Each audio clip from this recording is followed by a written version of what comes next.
Welcome to the Spark Report. John W. Davis and Pavy.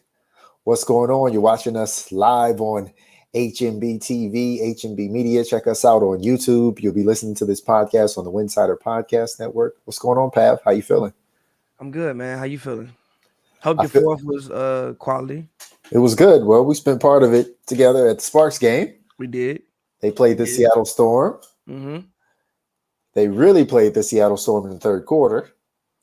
Came back, took a lead, and when it was crunch time, fatigue set in, and they lost the game. But we're going to have to talk about that throughout this podcast. Right now, the Sparks have 9 active players. They basically had 8 or 9 active players for weeks now, because if you run it down, Nneka Ogwumike has been out for weeks. Chiney Ogwumike has been out for weeks. Chrissy Tolliver's been out for several games now. Jasmine Walker basically been out for the whole season.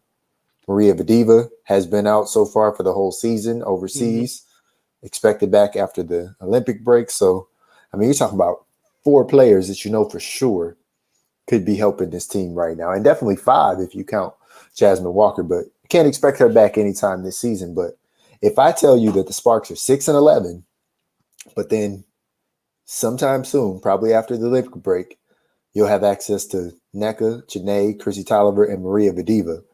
What's your take on the Sparks? Well, luckily for them, nobody has to go over to the Olympics. Well, I won't say luckily. I won't say luckily for them. I won't say luckily. Nneka should be there. Luckily for the team, as far as like her own personal goes, it's unfortunate. But luckily for the team, like as in the LA Sparks, they can get some practice time in. They can, get some training in. They could definitely use it. One thing that Fish said, even when I asked him yesterday, that I didn't know was that teams were privy to going to their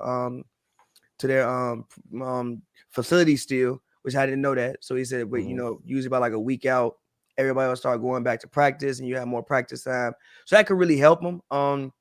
They aren't so far in the standings where I think that it's impossible for them to recover. But I do think that immediately after the break, they got to come out and win like 4 or 5 straight games. Yes. Yeah, I wrote a recap for the Winsider Power Rankings about the Sparks, and I said, at 6-11, there's still time to go on a run like the Sky or the Lynx have done and get yourself back into contention. Now, obviously, they probably won't be hosting, a second round playoff game or anything like that, but there's still a possibility that they can work their way back, because even if they lose the next 2 games, that will make them 6-13 going into the Olympic break.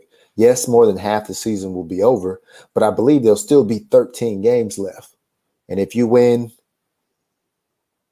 8 or 9 of those, you're definitely going to be in the playoffs. And then from there, you just see what happens. I think the schedule kind of sort of lightens up on them. Kind of, but not really. Because you got double games against the Sun coming up. You got another one against the Storm coming up. You got some Lynx in there. Like you got some teams, but this little last 4 games before the All-Star, All-Star break and also Olympic break has been brutal. I mean, you get the Aces twice, you get the Storm twice, like those. And you finish it up with the Lynx. And you finish it up with the Lynx. Like that's brutal. So at least you come back, you got Fever. What is it? You have the Fever first, then you have the Liberty. Well, no, Fever, Dream, Liberty, Mystic, Sun, Fever, Lynx, Sun, Storm, Dream, Wings. It's a little bit more manageable than, obviously the schedule has been right before the break. There's no reason they should not have an above 500 record after the Olympic break when you look at that schedule. No reason. I agree. Now, how far above? That's the question. But I don't think it's going to take too much. I still contend that you can make the playoffs and be below 500. So if that is the first goal, is to make sure you make the playoffs, they can still do that. Because how many games are they out the playoffs right now? They are. It's not many. Like 2. Yeah, right. They're kind of like 2 games out. 2 to 3 1. games out. Is it 1, 2? Judging off by like win percentage. Yeah, I'm pulling up the standings now. 1.5. 1.5. Right. 1.5 games. I mean, honestly, they could take care of that these next 2 games. Now, will they beat the Storm and the Lynx? Probably not. But yeah, you can take care of that pretty soon. Now, the problem with them is that a lot of these teams towards this bottom, like if they somehow had the same record as the Wings would have the advantage because the Wings have won the season series. The same goes for the Mercury. So that's where it will get a little tight, is that, you know, the only team right now that they've beat in the season series is the Sky, and them and the Sky are most likely not going to have the same record heading into the playoffs. So that's where it can get a little tough and tricky for them. But I mean, for me, I feel like a broken record saying is every single podcast we do, but it's just about health. Like if they aren't going to get healthy, and this is the way this season is, going to go, then it's kind of just a lost season. If Shanae is going to miss, how many months has it been? Has it been a full month that she's missed? yes, more than. Yeah, she's missed because like a she month. was out before NECA was out. Yeah, so she's missed like a month and a half. Nega has basically missed a month. Christy has missed a week or 2 now. Not 2 weeks. It's only been a week because it happened at the last game. It happened at the last home game. Okay, well, if she's gonna be out a week, obviously you draft somebody first round. We went to the preseason game. She was on fire, light them up, and then she goes down. And you traded your pick next year. Yes, and you traded your next year pick for her. So now you have to also hope that she comes in back and recovers fully. Like if this is just gonna be the way the season is gonna go, it's only so much that you can patch together and jimmy rig stuff. Like at a certain point, you need the team that you signed to play to be on the court and playing. But this is my question, and I asked you this at the game.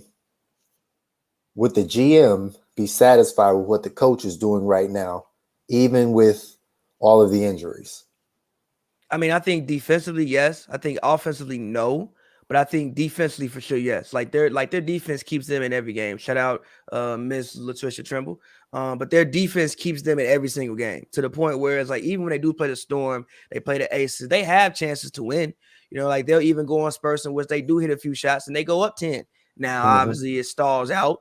And the other team comes back, and it's because these teams are better offensive teams and they have more firepower. But their defense keeps them in most games. So defensively, yes. Offensively, obviously, they have a long ways to go. But a lot of that even is because of health, and people are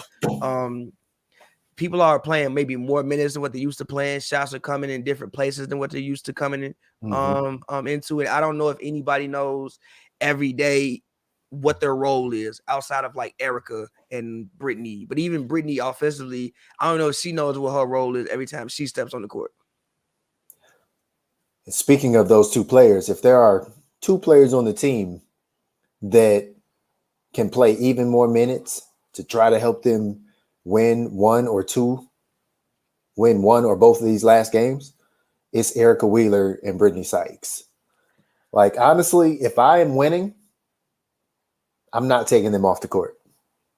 I'm sorry. You literally got to play the whole game to try to win. Like if they get it, like when they got up against the Storm, and then Brittany Sykes sat at the beginning of the 4th quarter, that was it. Like, yeah, there's a break between the 3rd and 4th quarter. Like, that's your break. That's your break. That's your break.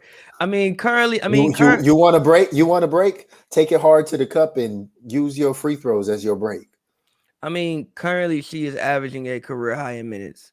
She's at 28. And these last 2 games, I believe she played 38 and 36. I mean, how much more you want? 40. If I can't 40. Yeah, I feel you, but like if I can't find you 2 minutes of rest and like our team can't, I think when they checked out, it was a 10-point game. You mean to tell me my bench can't hold it down, and at least when I like put her back, my bench can't hold it down, and like at least when I put her back in the game, is at the very least a 6-point game? Yes, because the bench is only 3 players right now. Those 3 players got to play 8-person rotation. Well, those 3 players got to play better in the moments that they're there. And the only person that was a true backup to them was Ted Cooper. And she got to be She better. was the only ball handler. She was the only ball handler. And the last game, it wasn't her game. It was not her game. It was minus 23 and a 10-point loss. Not good. It wasn't her game. So I don't know. I mean, it is. to me, I don't want to be 6-13 going into the Olympic break. Like, I want to be at the bare minimum 7-12. Like, I gotta beat either the Storm or the Lynx. Like, I just have to win one of these games. Just to show my team that we can win. Like, yes, we can play great, and yes, we can hold the Storm way below their season average, and yes, we can hold the Aces to, what do they hold them to, 60 something? And then basically the next game, the Aces go out and score 118. They score 118 on the Dream, and then against the Sparks, it was in the 60s. Mm-hmm. So yes, we can do that defensively, but we have to win a game. And if that means that on one of these next two games that I'm playing you 40 minutes, you about to get a month break. Like you said, Brittany and Erica are not going to the Olympics. Brittany and Erica are not going to the All-Star game. They're not doing any of that stuff. So we have 80 minutes of basketball left to play before the Olympic break. If you are not in foul trouble, I am asking you to play all 80 of those minutes. Now, does that mean we may need to slow down our pace? Sure. Grind out a game like they did against the Aces? Sure. I mean, they kind of ended up grinding it out against the Storm again. Sure. But until you have at least 10 or 11, you can't play the way you want to play. It's also their play style, though. It'll be, well, I don't mean, not to say that they aren't conditioned, but it'll be very hard, I think, at least, for their play style, for those who specifically. That's why I said you got to play slower. Is that what they do, though? No. Is that what they do? No, it's not what they do. And do they even have? But do you want to win or you want to lose? A question. Currently, do they even have the personnel to do that? To win a game? Yes, they have the personnel to win a game. No, not to win a game. To slow the pace down and play slow. Yes, what did they do against the Aces? Yeah, but I think when they took the lead, I thought they actually sped up the pace. And also, I don't know if it was that the pace was so slow or if it was the fact that they were just missing shots. Missing shots, pace slow, whatever. Less shots. The first game they took 80-something shots and they got blown out. And also the next game they lost by less than 10 because there was 20 fewer shots. And also a weird concept. Why do they force so many turnovers but not convert on the turnovers? I mean, that's why the last time we did this show, I said, they have to focus on threes and layups. Like, I constantly talk to the players, game after game, availability after availability. And players like Erica Wheeler and Taya Cooper will say, after a loss, they'll say, we have to make our shots. We have to make our layups. Like, it is the fundamental portions of basketball that they have to be able to connect on. You're either making these layups or you jumping into somebody like you, Trae Young, and getting fouled. Yeah, like I see too many times in transition where it just ends in nothing, or it ends in a missed layup or ends in a turnover. But I would prefer for them just to make the layups because I think that jumping into people, that's not sustainable body-wise. I can agree with because that. You got some smaller frame players, Erica Wheeler, even Taya Cooper. Yes, she's strong, but she's still 5'8". Yeah, and like you don't want to create additional extra contact if you don't have to. Like, you just want to make the bucket. Of course. So, I will say that I am encouraged that next to Simone Augustus, sitting right next to her is then Nneka Ogwumike. And then sitting right next to Nneka Ogwumike is Christy Tolliver. So now the vets turned into an assistant coach. The injured star is now the next coach in line. The next injured starter, an all-star, is a coach in line. So I am encouraged to see Nneka and Chiney, even Chiney, Nneka, Chiney, and Christy so involved in the game. I feel like they have a lot to say during the game, so I feel like they should have a lot to do the next time they play. Because after every break, they're commenting on what they're seeing and encouraging and coaching their teammates up about do this, do that, do this, do that. Don't do this, do this, do that, do this. So I'm expecting them that when they're in the game very soon, within the next month or so, that they should be applying all of these things that they're seeing. because I think you get a different appreciation for the game when you can just watch it. And they've had plenty of time to watch. Janae's been watching for weeks. Nneka's been watching for weeks. Christy Tolliver watched all last year and played most of this year. And then now she's out with her cut above her eye. And so now again, she's watching. And it's not just watching film after the fact. Like, you're watching in game.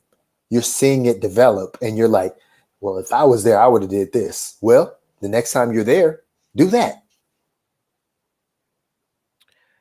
Now, I agree, but again, the biggest thing for them is getting back on the court, man. Like, they got to get out there, they got to get healthy. I think the break for the Sparks, I think it should help them a lot, especially in just that standpoint. You know, everybody should come back completely healthy, at the very least. Yes. And also, I think defensively, whatever, fine.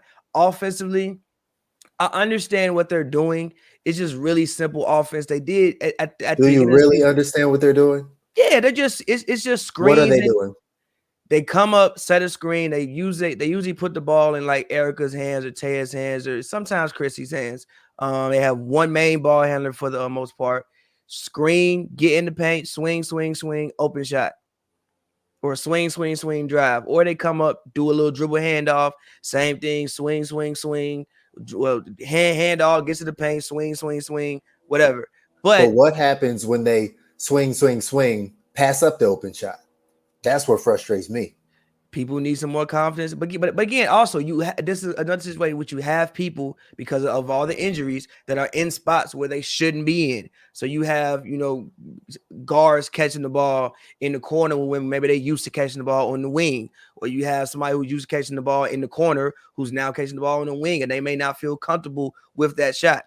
Also, they have the real issue right now of that Erica is shooting from three, she's shooting 33%. She historically has never, she's shooting 32% outside of 2019 in Indiana when she was a 38% three-point shooter. She's historically around 33%. And let's look at her average. She's shooting her average, but her average isn't great. So it's like, I wouldn't consider her a shooter. And Taya, what is she shooting? Taya's actually shooting 35% from three. And that's above average for her. It's above average for her. I don't actually think she shoots 35% from if you understand what I'm saying. Like, I don't think if she took like 7 threes, she would shoot 35%. It's not an effectively 35% shooting percentage. Yes. In totality, it is, but effectively, it's probably closer to 30. It feels like it. Yes. So you have guards who aren't making shots. So I don't know if they're even, if they really want to put up shots, because they aren't great 3-point shooters. If everybody was Christy Tolliver that was getting swung the ball, then maybe it'd be a little bit different. But everybody just happens to not be Christy Tolliver. If it was Christy Tolliver, Jasmine Walker, and Nneka, then maybe or Zowie B, then maybe it might be a little bit different. But they have the issue, like I said. Shout out to Zowie B. She is a willing shooter, and she has continued to be a willing shooter. She's the best shooter that's playing right now. Outside of even that, I think Christy is better than her, and maybe that's it. She's the best shooter on the team, which is also an issue. If your best shooter is, I was about to say, is that a good thing? No, if your best shooter is a big, that's probably not a good thing. As great as she is at shooting, I don't think you want Amanda Zowie B to be the best shooter on your team. You don't want a center at all to be the best shooter. I mean, it is a plus if they can shoot, obviously, but I don't think you want your center to be your best shooter on the team. No. Your center. So I get what they're doing offensively. A lot of it just isn't working because they aren't hitting shots. Like, they get to the paint, they create open looks, they put pressure on the defense consistently. But sometimes they get to the rim, either one, don't make the layup, or two, swing it out, don't make the three. I think at first, go ahead. I was just gonna say, is it possible? Is it possible to tighten up this rotation even more? Because successfully, I will see the Aces often just play 7 players. The other day, the Aces bench was Hamby and it was Plum. That was it. 2 players. It was 1 guard and 1 forward. Yeah, but the Sparks bench just be 1 guard and 1 forward? Yeah, but the Aces can get away with that because you can just dump the ball down. Like you can just dump the ball down to two of probably the best post players in the league, and you can get away with a lot of that. So your guard, you can't dump the ball down to Zowie B. Zowie B stay calling for that ball. That's not what they do. It doesn't mean they can't. That's not what they do. She also has to stay out of foul trouble too. She's in foul trouble a lot. She's also in foul trouble a lot. If you are a really good big, she will probably end up in foul trouble. Yeah, and last 2 games, she's ended up with 5 fouls. I'd say 1 or 2 of those are questionable. But what can she do? What can she do? She literally has to play like that every night to have a chance. Because pretty much every night, as tall as Zowie B is at 6'5", she's usually playing somebody who's bigger. Like every night, she's going to play a bigger player. And, you know, people will constantly ask her post-game, oh, what is it like going up against, you know, whoever. She said she's basically tired of answering the question. And she basically said that, like, this is the best league in the world. This is how it's going to be. And so this is how it's going to be. Like, there's no rest for Zowie B. You know, it'll be, what was it? Cambage 2 nights. Then it was Mercedes Russell, who is technically bigger than Zowie B. And then Ezzy, don't forget Ezzy, because she was they're the same size, but yeah, Ezzy was out there dropping a mixtape. Yeah. Ezzy, that's what we like to call her in the Windsider room. But we like to call her Ezzy. But yeah, like that is a player that has a great potential. And like you tweeted the other night, you said, like, I can see why they were kind of okay with Natasha Howard leaving if we have Ezzy Magbagor to develop in the system. For sure. I mean, she makes her shots around the rim. She rebounds the ball. Mm-hmm. She's very energetic. She's slim, but she doesn't get bullied at all that I've seen, at least in the paint. Right. And I think she's athletically strong. Exactly. And I think eventually she can probably stretch her game out to mid-range. And, you know, like even the way she can pump fake and get to the rim. Shout out to Ezzy. We got the same birthday. Guess how old she is? 19. 21. She's 21? She will be 22 coming up. Okay. So that's the thing. Like, she's younger than anybody that they would even draft in next year's draft. And maybe even the draft after that. Because a lot of times when these players get drafted, they're 23 or 24. Especially now that in the NCAA system that you can just stay as long as you want, especially because it's COVID year.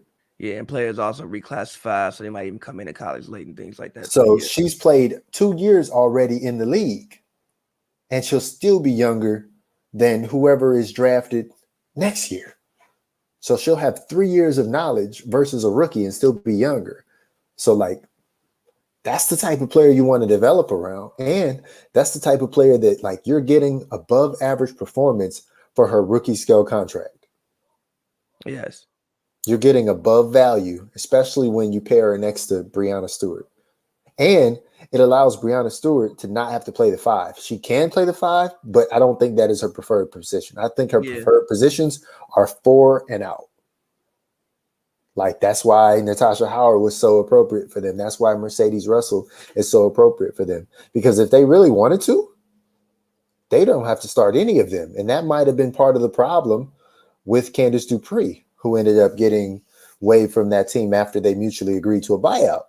Is like they could have started Stewart, Dupree, Jewel Lloyd, Stewart, Dupree, Katie Lou, Jewel Lloyd, and Sue Bird.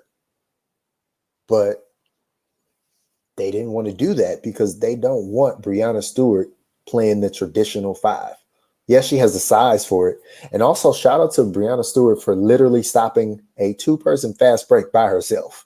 She did stop a 2-person fast break by herself. She forced Erica Wheeler to not take the layup. She dropped it off to Coffee and then was able to turn around and block Coffee all in the same step. Erica probably should have taken that layup, though. Yes, and Nia Coffee was frustrated. Erica for sure. Nia Coffee was frustrated. She was frustrated that Erica didn't take that because at the worst, Erica would have got fouled.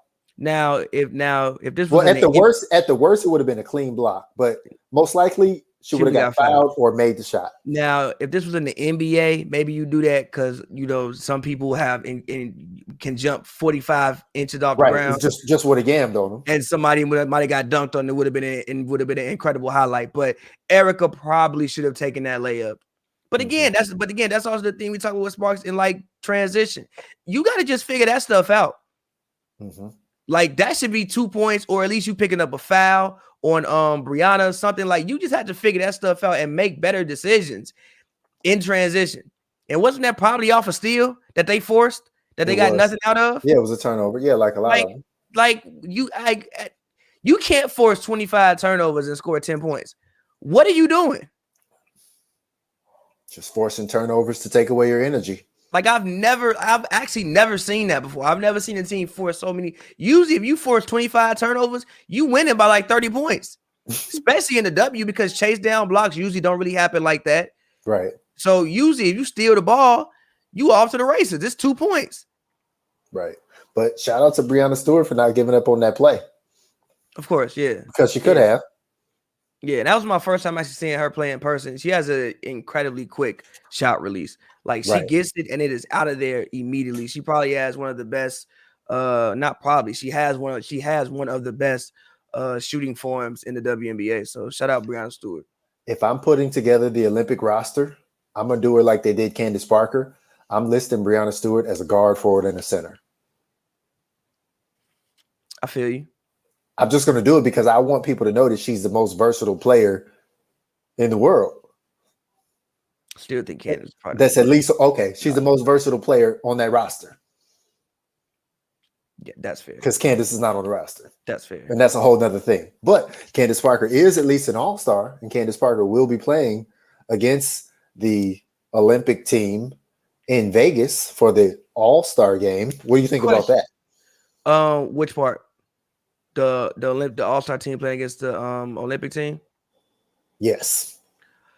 I think it's a cool idea, especially with it being a Olympic year. I think it's a great way to get the fans and the people excited about watching the Olympic team. It sucks to me that the All-Star game is on a Wednesday, right?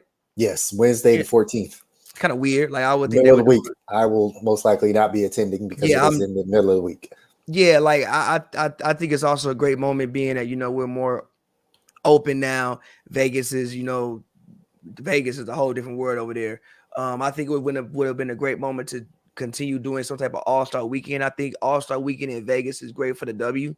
The only problem with that is if they would have pushed it back and did a whole weekend event and maybe had the game on a Saturday or Sunday, they would have pushed themselves too close into the Olympic window. That's fair. Because the Olympics start, I believe, on the 23rd of July. I mean, and go through August 8th. I mean, what they play at the 14th. I mean, you could have a game on the 27th. That gives you the whole team. No. I'm out 27th. Just 17th. You got a game on the 17th. You said the Olympics start the 23rd. They're gonna be practicing the whole week anyway. Yeah, but you have to go to Tokyo. You have to pass all of their COVID testing and all that stuff. You'll be quarantining when you get there. Like there's a lot of restrictions to make these games happen. Good point. So it's not like you're just showing up and playing basketball. Good point. It is in Tokyo. It's not in America. It's in a place where I don't even know if they've rolled out public vaccines. Remember? Yeah, I don't know. Yeah, I don't. And definitely not to the level that we have. Yeah. So fair. You're right. Remember last time we were talking, you were telling me that they had just done another emergency shutdown. Yeah. So it's a totally different world over there. Like a level 2 or a state of emergency or something like that. Right. I think, if I'm not mistaken. Totally different world over there. Yeah. But so, I mean, this other thing I'll add. So I think it is great that they are having an all-star game during the Olympic year, because this is one of the problems. When you look at somebody's totality of a career, you'll be like, oh, Diana Taurasi played in the league for 18, 19 years. Oh, but she only made 8 all-star teams. Well, that's because up until now, you couldn't make an all-star team in an Olympic year because they just didn't have an all-star game and they didn't even select the all-stars. You need to have all-stars every single year, because that is one of the ways that we grade the greatness of somebody's career. That is a career accolade.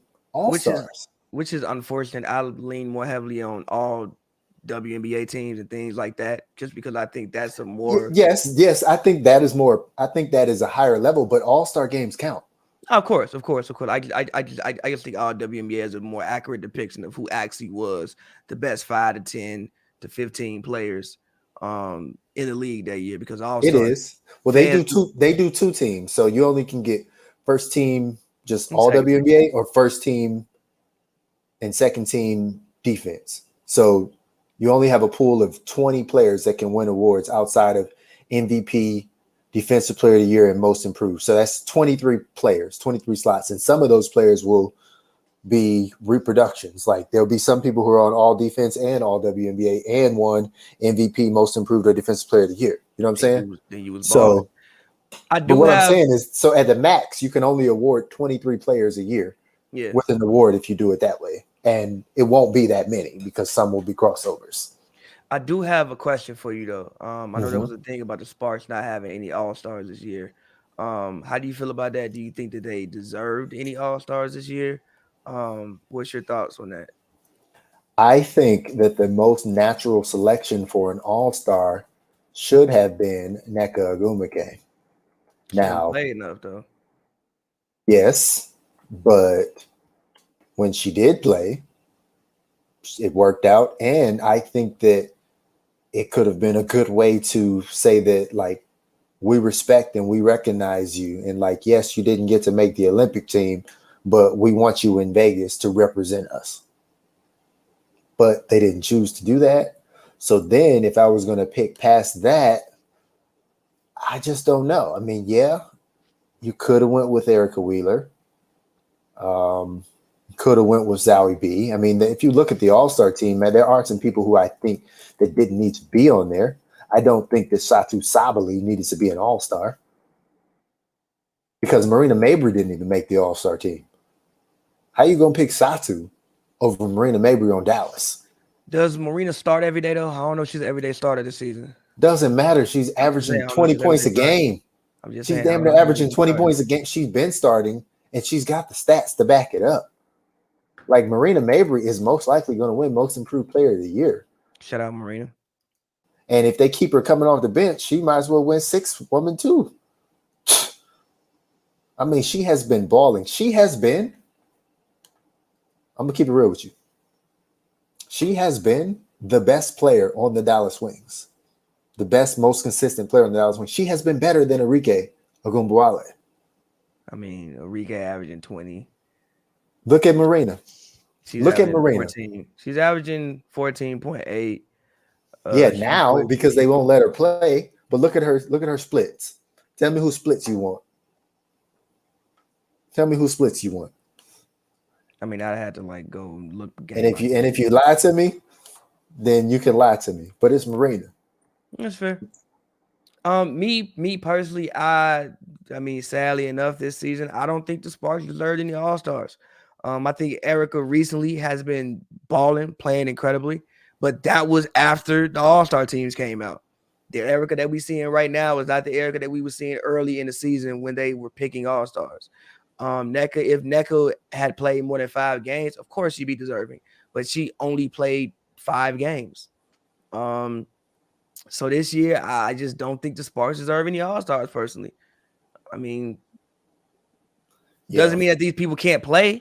Like obviously Erica, like I said, Erica has been since the All-Star teams came out, she been balling. But before, I don't know if she was playing to the same level that she's playing with afterwards. She was doing it in the clutch portion of the game, but they haven't always translated to enough wins to do it. Yes. So, but even again, is she an All-Star? Yes, because once you're an All-Star, you're always an All-Star. You don't take that away from somebody. I mean, we just saw the man in Game 6.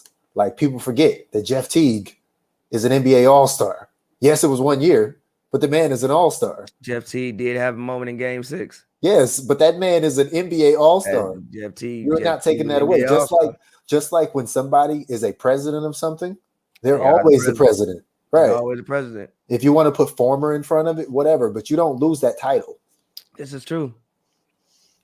It's like you don't take that accolade away from somebody. It's not like in track and field where, you know, you might get, you know, years later, they check your sample and you're tested for doping and they say you're on performance enhancing drugs. So then they take away your accolades. We're not taking away somebody's all-star nature because, you know, there's nothing that's going to, you know, say that everything that Erica Wheeler has done or Maya Moore or anybody who's an all-star, we're not going to take that away from them. You know, this is not the type of sport. But I don't know. This season, no. But this season, no. At least I'm fine with it. At least up to when they selected the teams. Okay. No. Well, here, let me pull this up because now I'm curious. The WNBA All-Star roster. Let's see.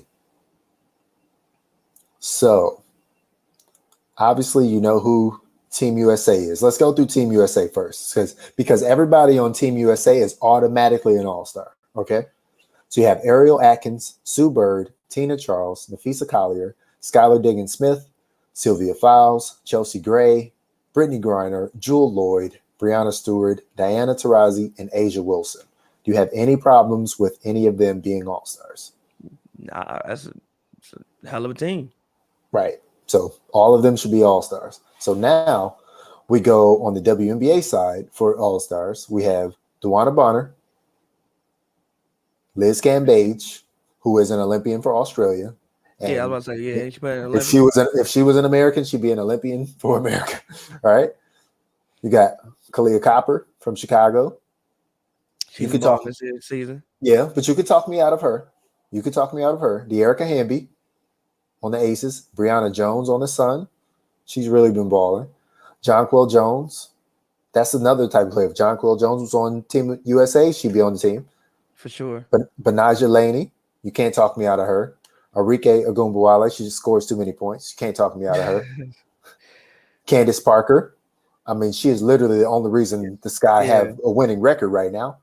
She's the only reason Sky are not the 11th worst team in the league right now, which they were when she was out. You have Satu Sabali. You can talk me out of Satu. You got Courtney Vandersloot, which, I mean, she's arguably the best point guard in the league. So, I mean, she kind of just got to be an all-star. And then Courtney Williams.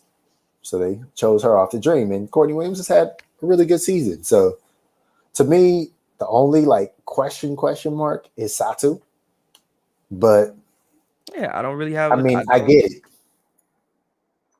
I don't have an issue with the people who have been picked for either team personally. But yeah, I don't know exactly where they're going. Like, I know where they can go, the Sparks. Yeah, but I don't know where they're going because you don't have enough players on this team to just, you know, this is not the NBA where you got 15 players on the roster and you got two-way contracts, so you really got access to like 17 or more players. You don't have that where you can just like punt on the season and say like, okay, all the vets, y'all can just chill, we'll pay y'all, and we're just going to play all the rookies and develop them. Can't do that. I also, when it comes to the Sparks, I don't know where the future is. Like, even past this year, I don't really know where the future lies. Part of the future is in Gabby Williams. Yes, part of the future is in Gabby Williams. Obviously, Jasmine Walker has to come back and get healthy. Obviously, you still, you know, Taya is young. I think part of the future still is in Nneka Ogwumike. Yes. How many years did she sign for, though? Just 2. How much longer is she going to be here? It's a real question. I don't know. I believe that essentially the whole team, other than the rookies, the whole team will be up after the 2022 season. Yeah, basically the whole core. They all can start it all over. So to me, like I even said, I think at the beginning of the season, I thought that the Sparks needed to reload after last year anyway. I didn't know it would happen in that fashion, but I thought that they probably needed to reload because I thought that if you're gonna hire Fish, obviously you have to give him a chance give him a chance to put his ladies in his system and see how it works. They fully did that by making him the GM and everything else. But this season it's just injuries. Yeah. Like the Sparks have no protected veteran contracts after the 2022 season. The people who are under contract next year with guaranteed contracts are Nneka Ogwumike, Christy Tolliver, Erica Wheeler, Amanda Zowie B, Shanae Ogwumike, and Gabby Williams. You can have 6 protected contracts, and that's what they have. They do have Brittany Sykes under contract next year. I essentially consider her a protected contract without technically being protected. So that's 7. Past that, it's up to you what you want to do. Yeah, so I mean, and there's still flexibility in somebody having a protected veteran contract next year. Just because they have that contract, I'm not saying you're going to cut them, but that doesn't necessarily mean they have to be on the team. Yeah, contracts can be traded, contracts can be bought out.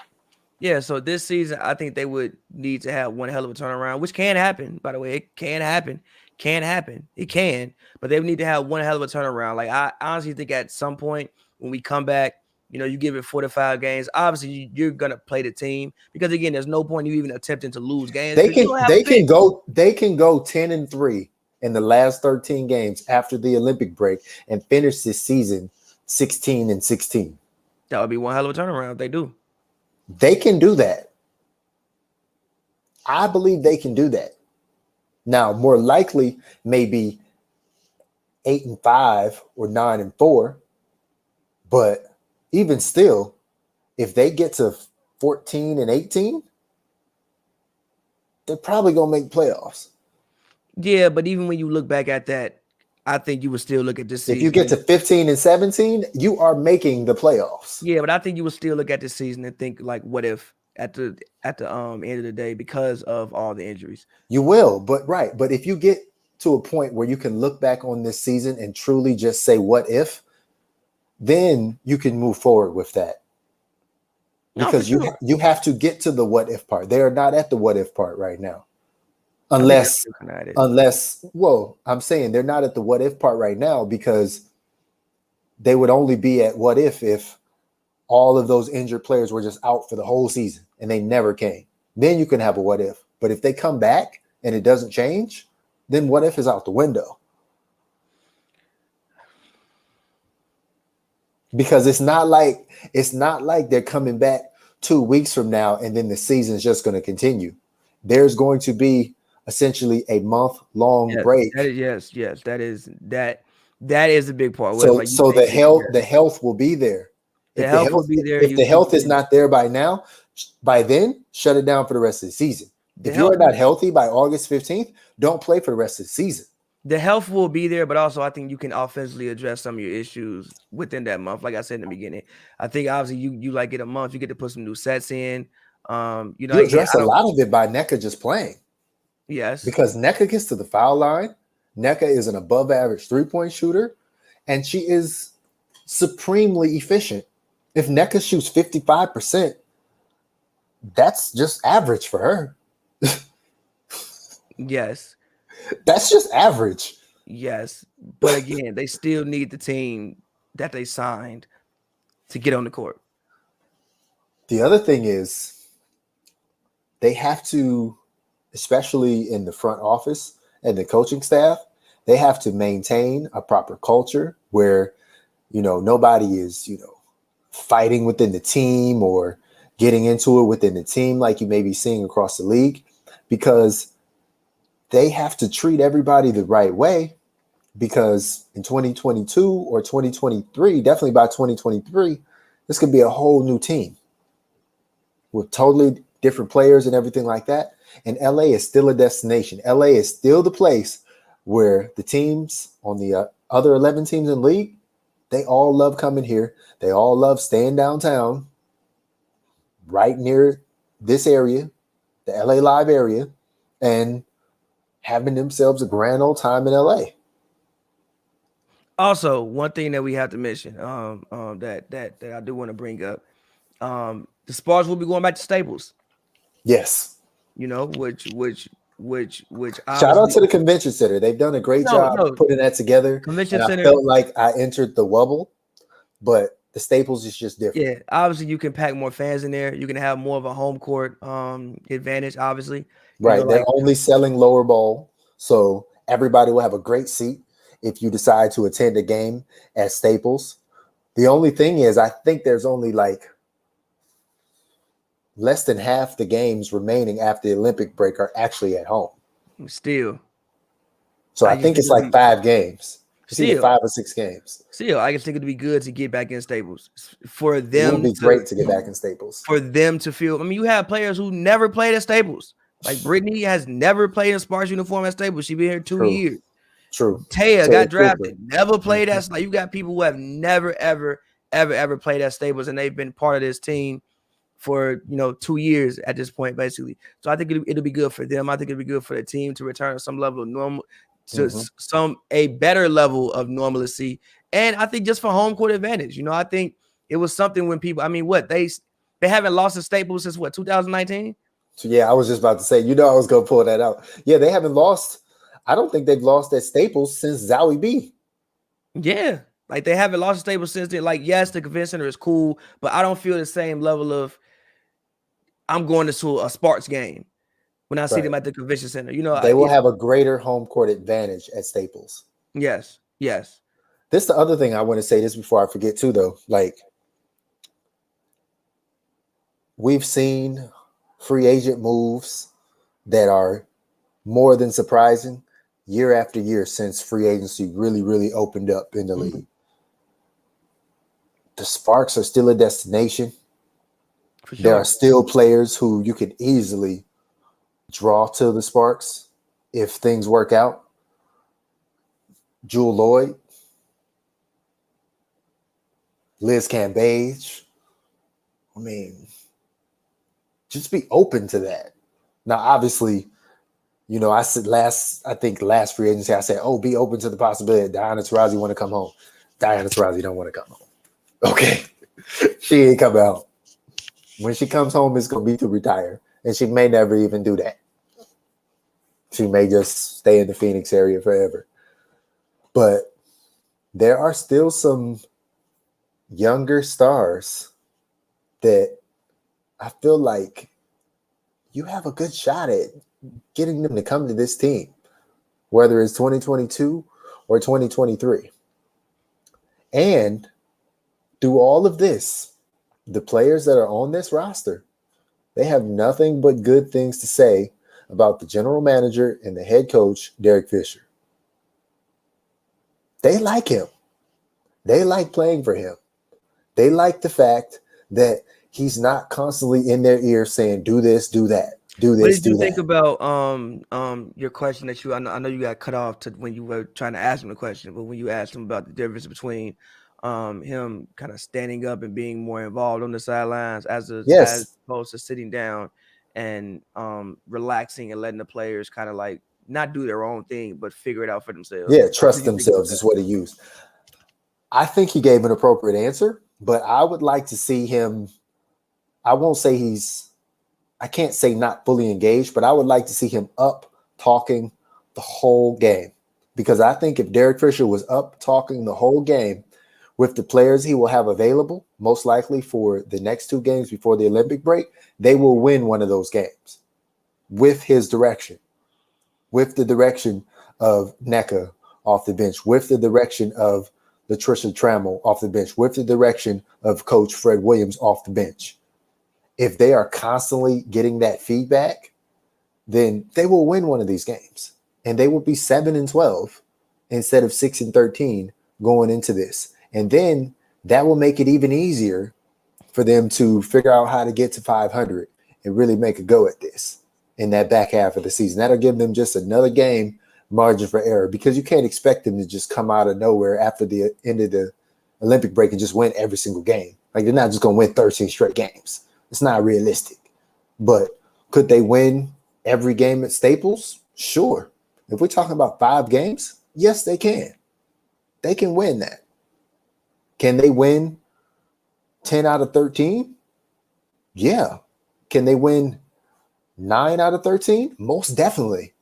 And if 9 out of 13 gets you to 500 or gets you right there and gets you to the, I mean, if it shakes out the right way, that could get you to the 5 seed in this league. You could be hosting a first round playoff game. Like, I think that's still the goal, is to be a 5 or a 6 seed and host the first round playoff game.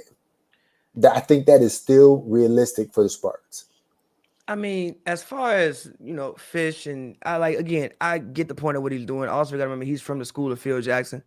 You know, you won 5 rings under Phil Jackson. Phil was the guy who would you know, sit back and kind of let the players figure out their own riddles. Yeah, but Phil is not coaching now. Listen, Phil would be a guy who would kind of sit back and let the players figure out his own riddles. I got it. Namaste.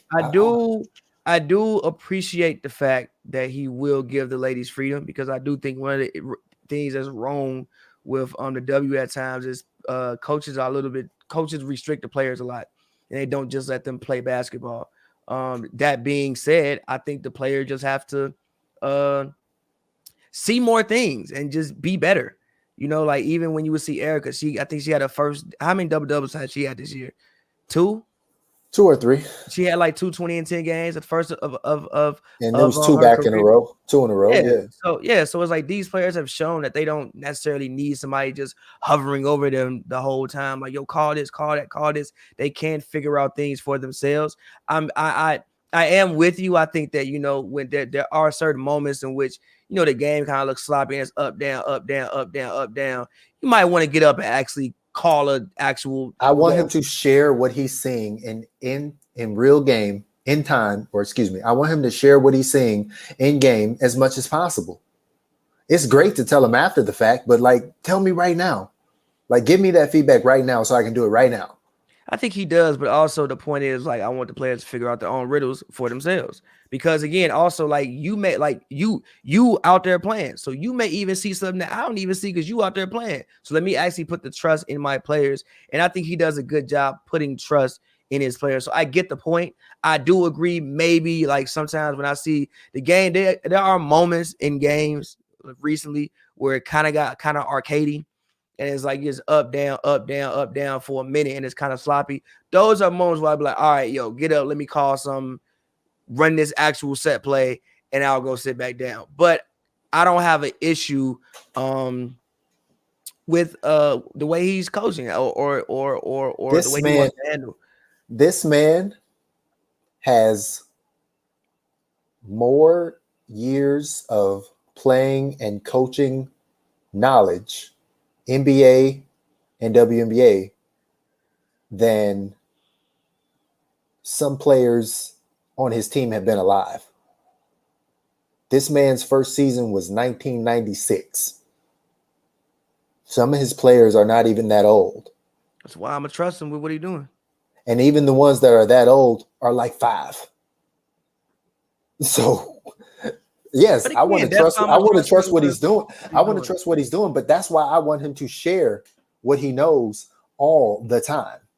Yeah, but you don't want to coach over your shoulder all the time. So you, hey, don't. But you want to win. You want to win. Look. I feel like Alonzo from Training Day. You want to go to jail or you want to go home? You want to win or you want to lose? I understand that. Are we teaching life lessons or we winning basketball games? Nah, but at the same time, like if I'm a coach and I have to stand over you every single play and call something the entire game, that probably means I don't even trust the IQ of my players. If I got to call something every single play and be up on the sidelines for 40 straight minutes, that probably means I don't trust the IQ of my players. So again, I don't have an issue with his sideline activity currently. I think earlier in the season, again, like at this, he even simplified the offense. If I really want to chart it though, I can guarantee you, well, I won't say guarantee you, but anecdotally, they play better if he is standing up and talking than when he's sitting down and watching. I mean, I done seen him stand up and talk and they lose games too. Yes. And I've seen him sit down and Erica get a 20 and 10. So, but are they winning when she gets 20 and 10? I think they've won a couple of those games. They haven't. I think they won one and I think they lost one. Okay, that's fair. Again, That's what I'm saying. Like people talk to me about Taya Cooper, and shout out to Taya Cooper, who I appreciate her game, especially defensively, and I appreciate the way she drives to the basket. But people will talk to me about her, and I say, I don't care about her points. She could score as many points as she wants to. It's the way it happens. It's the how it fits into the total scheme of what the team is doing. I don't care about how many points anybody on this team scores.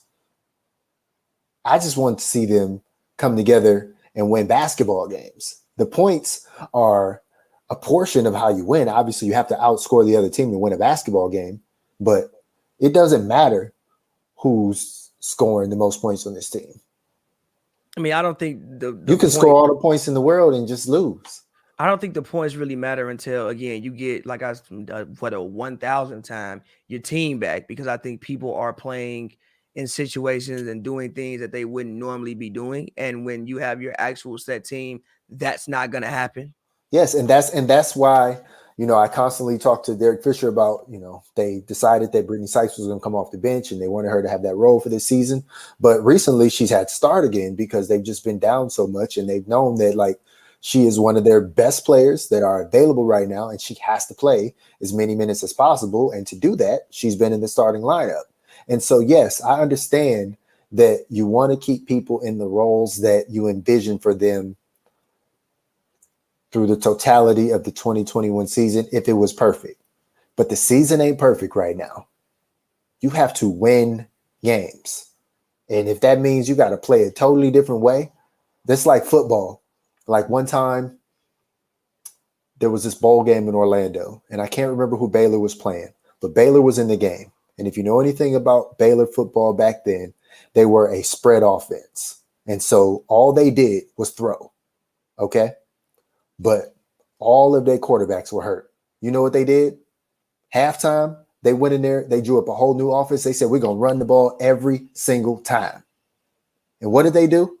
They probably ran for 300-400 yards, and they figured out how to win that game. I mean, I do think that the Sparks have, again, I think they were running a lot more floppy in motion earlier in the season. And I think that with the injuries, they kind of just really simplify and they just go straight pick and roll. So that point, I do think they have somewhat changed what they do or what they intended to do. I just think that because of personnel, it doesn't always work.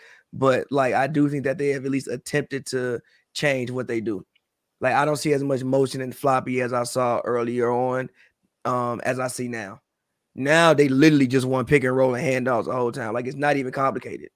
They run 1-5 pick and rolls and then do a couple dribble handoffs, swing, swing, swing. My last thing is whoever I feel you. Whoever it is on this team, these last two games before the Olympic break, if you are open, please shoot the ball, especially if you're open from three, because you know what? 3 points are worth more than 2. Like, I'm not trying to be like, condescending or anything like that, but like literally 3 points are worth more than 2. And I know you said, oh, you a Daryl Morey. Like, I'm not Daryl Morey because, I didn't go to MIT and I haven't studied at the Sloan Institute. And, I didn't take advanced calculus and all of that stuff. Who? Daryl Morey went to MIT? I don't know, but he helped founded that institute. He did? Yeah, they have that analytics conference every year. They have an analytics conference? Yes, he co-founded the annual MIT Sloan Sports Analytic Conference. Yes. Okay. There's literally a conference where they just talk about analytics. I promise you. Okay. You should think about going. Hey, man, I might go one day. You should think about going. Because, I don't think he went to MIT, but yes, he co-founded this annual conference.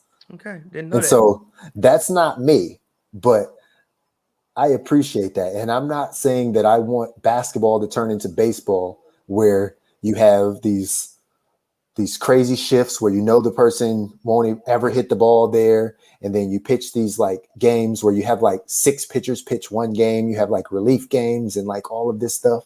I'm not saying that. But I'm saying if you are open from 3, shoot the 3. And try to avoid the mid-range as much as possible. I know it feels good to dribble into a shot, but try to avoid that as much as possible and take it hard to the rack, layup, or get fouled. Like, make it simple. But the other team knows you want to make it simple. So then that makes it hard. I'm going to keep it G with you. I think they're making the offense as simple as it could possibly be. Like, how many times have I sat next to you and like, 1-5 screen, handoff, come set? I think they're making the offense as simple. In my personal opinion, it's just a make or miss league. And when they make shots, they look great. When they miss shots and they don't convert, they look how they look. At the end of the day, you got to make some shots. Like, again, in both of the last 2 games, when they took the lead, the only thing that changed was they actually made shots.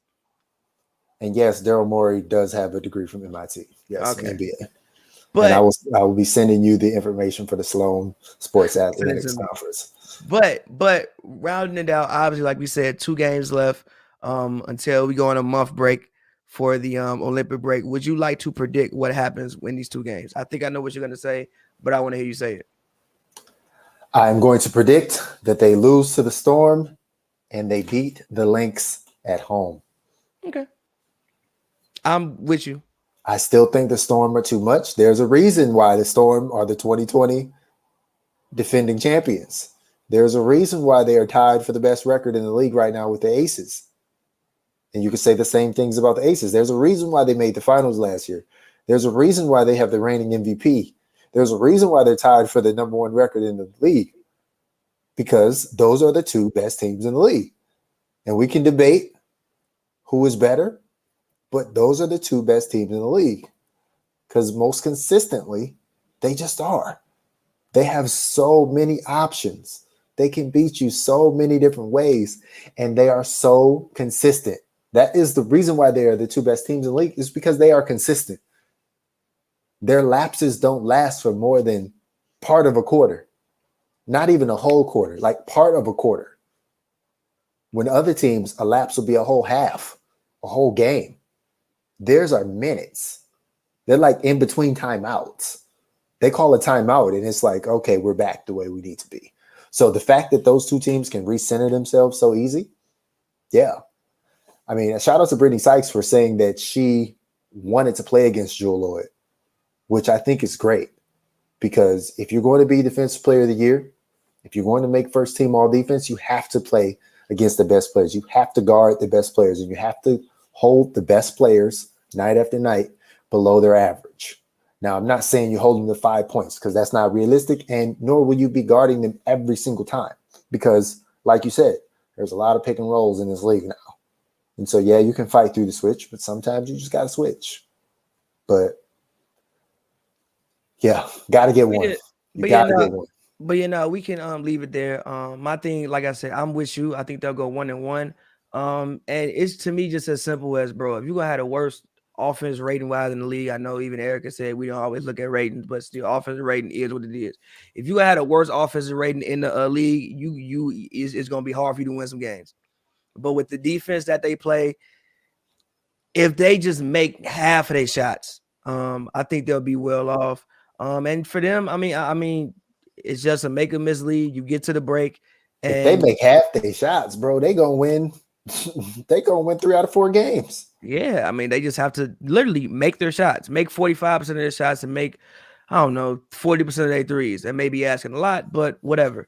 It's doable. But yeah, and then you get to the break, get healthy. Like I said, they have nobody going overseas to play, so that means all of you all can get in the gym. You can hone some things out over this next. Basically, you got a whole training camp mid-season. So we should. It's a reset. Yeah, it's a reset. So we should see a different team post-Olympic break than we saw pre-Olympic break. So we'll see how it goes. And they'll also have to make some decisions too, because they do have some temporary contracts right now. They have Carly Samuelson on a temporary contract and Bria Holmes on a temporary contract because they decided to give Lauren Cox a rest of the season contract. So they have to make some decisions as well. So yeah, we'll see. And because they got 9 active players right now, and we just identified there were 4 out. Mm-hmm. That don't add up to 12. Yeah, so we'll see. We'll see. We'll see. And you're still paying Jasmine Walker. So you Jasmine. really got 14. Yeah. But again, we'll see. It'll be very interesting to see. And like I said, I think it'll be great to return to Staples Center. And you know, hopefully it'll be hopefully the team that Fish signed can get on the court and actually play extended time together. So yeah, I guess we can leave it there. All right. Sounds good. Well, you can check me out on winsider.com. That's where you'll find my articles. You can also check me out on Twitter at John W. Davis. Also check me out on YouTube. Search Inside the Wubble. So I'm doing that as a project too. Oh man, we didn't even get to talk about it. But yo, shout out to all of the celebrities who've been supporting. Yeah. LeBron, Dwayne Wade, Jordan Poole, Dame, Tinashe, Phil Handy, Jordan Poole, Patrick Williams, Alfonso McKinney. Is it Alfonso or Alonzo? I think it's Alfonso. Alfonso McKinney. I said it right the first time. Yeah, just so many people. And I'm sure I'm forgetting some too. Alvin Kamara from the Saints. Yeah, I think, he was there. But no, I think that is a cool experience for the fans because, I mean, obviously, if they're coming to Staples, you know, you really can't see them. But seeing LeBron like that close, you know, to people who, I mean, it's LeBron, bro. Like, it's LeBron. That's a once in a lifetime experience to stand 5 feet away from LeBron James. I dapped up LeBron and called him the GOAT in the club once. And then I also saw LeBron twice in 24 hours. So I was like, bro, why have I seen LeBron? Excuse me. No, I'm just not saying, but like, it's crazy. I saw LeBron twice 24 hours. I'm like, bro, why? Like, it looked like I was following the man on Instagram. But still, I think just for, you know, fans and just kids, you know, to see somebody like that, to see a D-Wade, to see a Dame Lillard, and they really be like that close to the point where it's like you take out your phone and you ain't even got to zoom. Cause they just right there. Nah, you take out your phone and you only have to zoom in because they just like right there. I think that is the one cool thing about the convention center is just the intimacy of it. Mm-hmm. But like I said, it'll be really good to get back to Staples. Give me some Staples Center popcorn. You love the popcorn. I love the popcorn. Yo, shout out to TPJ. Basically, you just described hashtag Life of the West Hollywood Whisperer. Yeah. Man, you got to tell me offline, man. You living your life right now, huh? What no? So everything you doing, man. You living your life. We don't have to get into it on the show. I'm just saying, man. But no, hey, what Lil Duval say? Living my best life. Yeah, you living your best life right now, man. Shout out to you. But real quick, to TBJ too. So the LeBron thing was he had actually Warner had like a party for Space Jam. So they had it at Six Flags. So one of my homies was like involved with planning the party. He told me like, yo, LeBron's gonna come. I'm like, sure. LeBron actually came, but it was like very early. But like LeBron, I was like walking like to go in the party, and LeBron was like walking out. I'm like, yo, it's LeBron right here. And then the next day they all show up. Probably because I think NECA's in the movie, Dame is in the movie, and Bron's in the movie. So I'm sure they came to show support. Shout out to Anthony Davis, who was there the game before. He's in the movie as well. Klay Thompson, Diana Taurasi is in there. So Diana Taurasi and NECA are two of the villains. And then it's Dame, Klay, and Anthony Davis. So like those are the 5. I don't know if they're called Monstars in the movie, but I'm just gonna call it Goon Squad or something like that. Okay, well, yeah, they are the Goon Squad. I think. It's always gonna be the Monstars to me. To me, they always facts. The Monstars to me. So shout out LeBron, shout out D-Wade, shout out everybody who's been coming to Spartans games. And like I said, it'll be great to just walk back in Staples, and see a Spartans game in Staples. It's been a very, very long time. I'm excited to do that. Mm-hmm. I think the players will be excited too. Fact. And it's going to catch some of these other teams off guard because they ain't been in Staples in a long time either. Yeah. So you can catch somebody slipping real quick. You get them in Staples. You're loud. You're proud. You're feeling hype. They might be like a little overwhelmed, like, oh, I'm playing in the place where LeBron played, where Kobe played, where this, that, and the other. It'll. I mean, I'm not saying for the Sparks. I'm saying for the other teams. No, I'm saying like again, like it'll. Obviously, shout out to everything they did with the convention center, but like, let's be real, that's not a place that should be housing professional basketball. The Staples Center is obviously a premium facility. I think him for a weekend. I think it's cool for like an All-Star weekend. Maybe a celebrity game. Like you could play a celebrity game there. No, for sure. But like that shouldn't be the permanent home of like, no, like that. No, it shouldn't. No, but I rather it be there than to just take over someone's college gym. Of course. Like I said, they did because it was curated for them. Of course, like I said, they did the best they could being handed the situation that it was handed. But passing that, they'll be the only ones getting back in state. But I think will be a jolt of energy for the players, be a jolt of energy for the fans. It'd be just a jolt of energy for everybody. So I'm looking forward to it. Most definitely. Well, Pabby, what you working on? I saw you just passed 100,000, so congratulations on that. Thank you. The softness video should be out either late this week or early next week. What video is out now? Letter to My Exes is out right now. Right. You can go check that out. Pavy World, Pavy World, everywhere on the internet. So yeah, and the music will be coming soon. Shout out my homie T. We're working on getting something out. So yeah.